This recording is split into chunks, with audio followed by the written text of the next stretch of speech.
must embark on this perilous journey. That is what Robert Downey Jr.'s Welsh accent is like in this film. I'm not kidding. So I went to go watch Dolittle. In hindsight, that probably wasn't the best decision. Enjoy the review!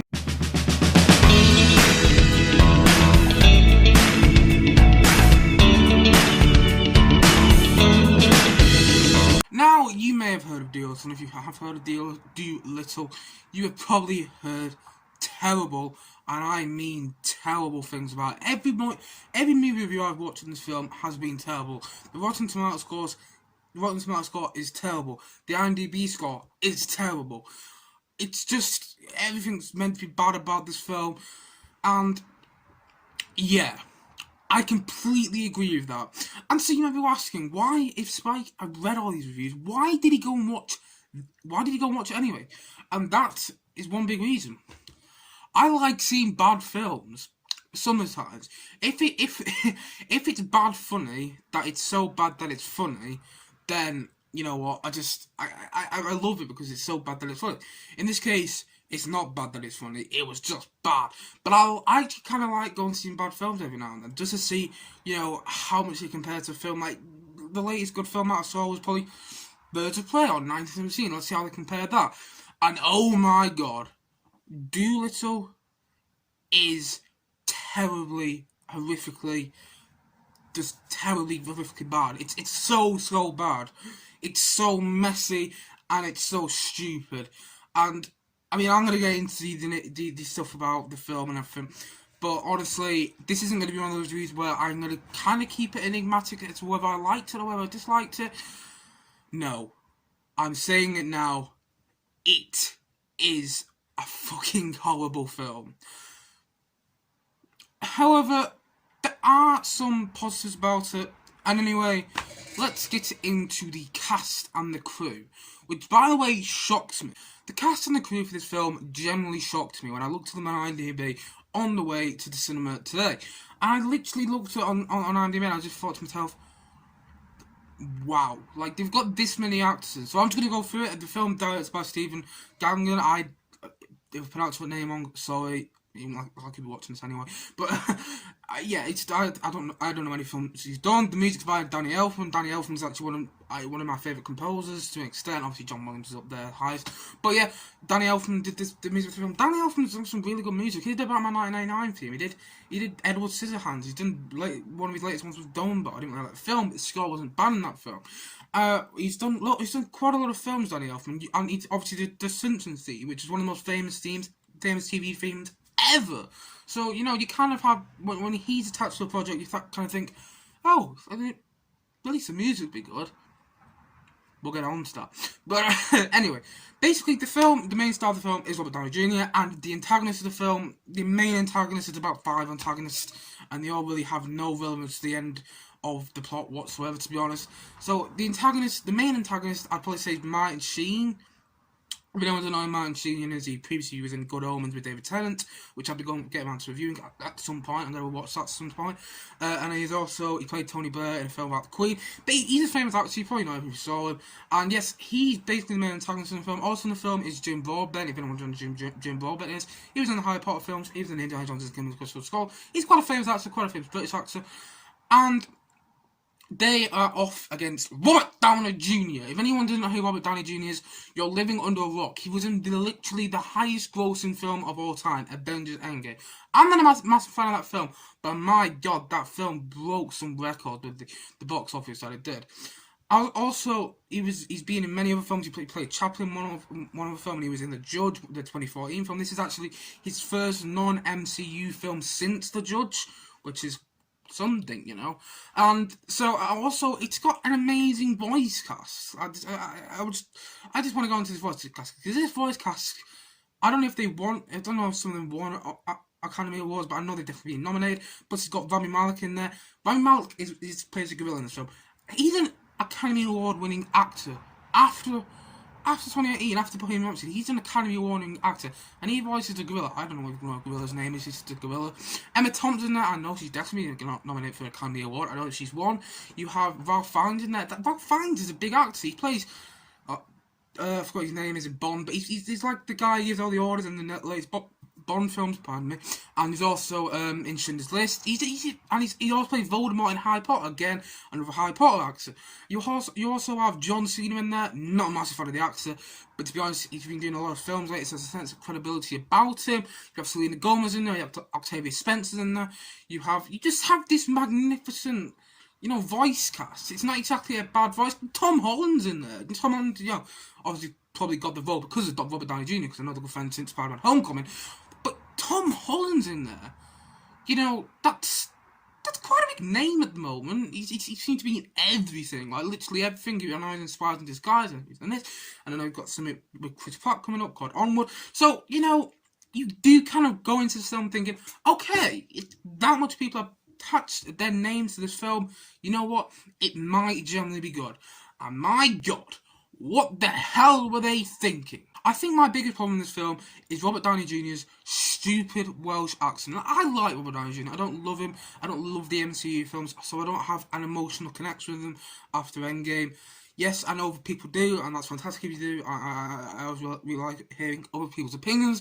But in this film, what the hell was he doing? He got a stupid Welsh accent. I kind of get why he's done it, although I kind of don't, because the film is set in Britain.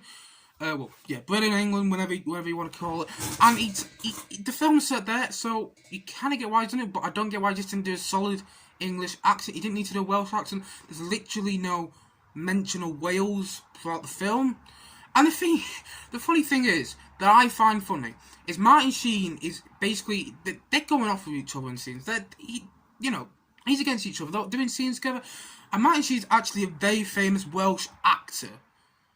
But he's doing a fantastic British accent in this voice. Martin Sheen, from what I've seen him in, he's a fantastic actor. Robert Downey Jr. is an American actor. And for some reason, he's trying to do a Welsh accent in this film. And it's really not working. And it just puts you off every scene it's in. Also, it also looks like they've used ADI in every scene that's in it. Anyone who doesn't know what ADI is, it's basically when you do a voice, you overdubbing basically. When you put the voice in after you've actually filmed the scene initially. And it's so obvious in some scenes. Like, you really do when you're outside. When it's outside, it's understandable when you do overdubbing, when you're out, you do like an exterior scene. But it's in the interior scenes. And it's just like, why is he having overdubbing in this scene? He doesn't need overdubbing. Also, I forgot to mention, Antonia Banderas is in this film, by the way. Antonia Banderas was recently nominated for an Oscar. What the hell was he doing in this film? I forgot to mention him. Yeah, it's just got really, really like casting. God knows what the casting people are thinking about this. But that's the thing, though. The voice cast is a really good cast. It's full of people being nominated for Academy Awards. I'm pretty sure Bob Fiennes has been nominated for Academy Awards. And it's got Rami Malek in. He's previously won an Academy Award for playing Freddie Mercury. What the hell were they thinking? And I watched Rami Malek in an interview about this, and he was just like, I'm pretty sure when we got to the end of the film, there were tears in the audience. Yes, probably tears of how bad this film was. It is such a bad film. The film is so messy. The direction's all over the place. There's also two really annoying kids in this film that are just basically there for the point of getting the younger audience, which is odd because I don't really know what the film's audience is. Because at some stages it's making some kind of adult jokes, which I was in an audience full of kids and adults, and there was one adult joke where lots of adults laughed. I didn't, but kids just laughed, and there's a lot of kids jokes, but I'm just like, is it an adult? Is it a kids comedy? I'm not sure. Also, yeah, it just doesn't work, and there's two kids in it, and they're so annoying in it. One's trying to be Dolittle, and one's giving Dolittle the information, and they keep going back to her, and I didn't really get why. She was a bit irrelevant. I haven't even talked about the stupidness of the plot, because I didn't even get the plot. I think the plot is basically he's going on a voyage to go and save this queen that we know nothing about, so we can't really emotionally invest in her. So it's just a bit like, so you're doing this for this character that we don't actually know anything about, when she gave you something a while ago. The film starts off with this animated intro, a bit like Birds of Prey, actually. It starts with an animated intro. I don't get why it's animated, because it's not like Birds of Prey. Birds of Prey does it because you're in Harley Quinn's world. And most people don't like that film. It's actually quite a good idea to introduce it. This one, it makes you feel like you're in a fairy tale. But it's not a very fairy tale. There's so many elements in this that it tries to be realistic. and it fails so badly. It basically go on an adventure to go get some thing to go and save the Queen. It's like some potion. At the same time, Martin Sheen's character trying to stop them, and he's not really sure why. Like Jim Broadbent's character telling him, it's all over the place. And if I was to realistically, it is actually a scene in the film. I'm not actually joking. This is a scene in this film.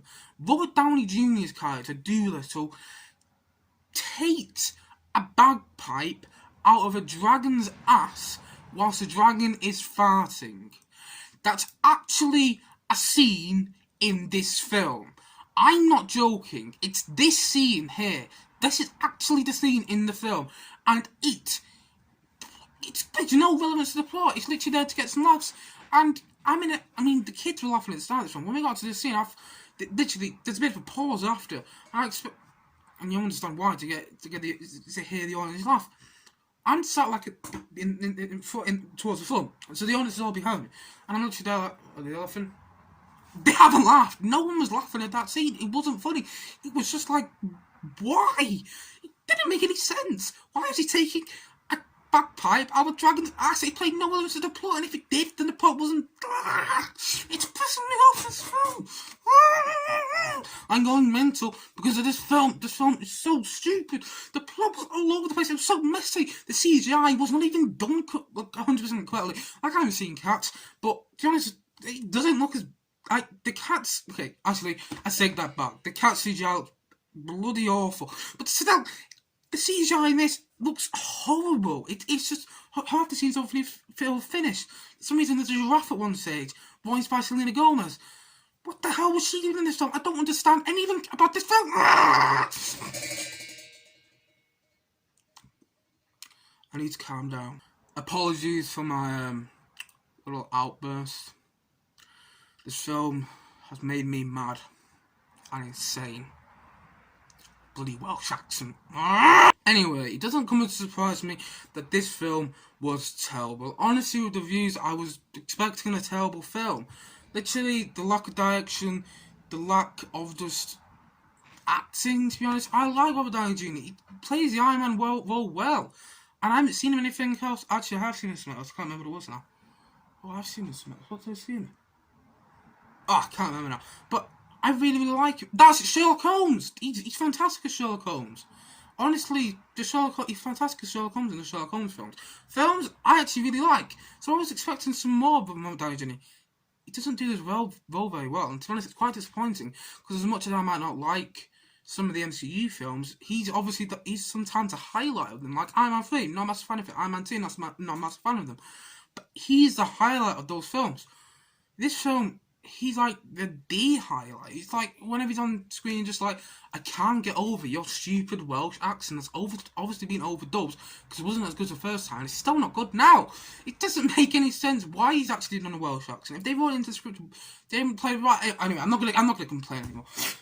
But actually, what I am going to say is some small positives of the film. Now, I talked a bit about the score before. I like Danny Elfman. If you don't know who Danny Elfman is, he's a famous score composer. Does a lot of music for Tim Burton's films, like Batman 1989, Batman Returns, and, Edward Scissorhands, and all these famous Tim Burton films. His score in this film is good. And I was watching it, I was thinking, okay, the score's not that bad. I quite like the score, actually. I completely forgot it now. I thought it was going to be one of those scores which I remember. Like, I remember going to see, let's say, 1917. I remember the score for that so well after I saw it for about a week straight. The score for this film, I completely forgot. I only saw it a couple of hours ago. Anyway, I just expected a bit more from the score. And for somebody who's quite into music, I expected a bit more from the guy who wrote, like, all these scores. I just expected a bit more. Yeah, Danny Elfman. Also, though, the film, it doesn't look bad. It doesn't look bad in terms of, like, cinematography and colours in the film. It's all very colourful. Every frame is, screaming out good intentions. And that's sad, to be honest, because, like, it's a bit like Sonic in a sense that you can tell they're trying to make a good film, but they just got into post-production and they messed it all up. And apparently there's a lot of behind-the-scenes drama. I don't know this, but apparently there was. I watched it on another review, that guy said it. But, basically, the film, it doesn't look bad, but The script is terrible. The direction is messy. The acting ain't great. And to be honest, the voice cast were a bit underused. Hey guys, it wasn't a massive surprise that Dolittle was just disappointing. And to be honest, it's an absolute mess. Even kids were walking in and out. I heard one of the kids say towards the end of the film, "Is it over yet? If a kid isn't enjoying it, then I'm not going to enjoy it." But anyway, guys, I'm no surprise. I'm going to give Dolittle a resounding 2 out of 10. Wow. Anyway, guys, what did you think of the film? Did you love it? Did you hate it? Or did you just not watch it? And if you didn't watch it, why not? Comment below and let me know. I'd love to know what you thought of the film, if you did see the film. And I do know that some people, because I looked at the IMDb reviews, some people did actually like the film. And if you did, that's fantastic. I love like when people like a film and I don't. I love to hear other people's opinions. But anyway, guys, thank you for watching. As always, like, subscribe, and check back to see more. And let me know what you thought of the film in the comments below. See you guys again soon. Bye.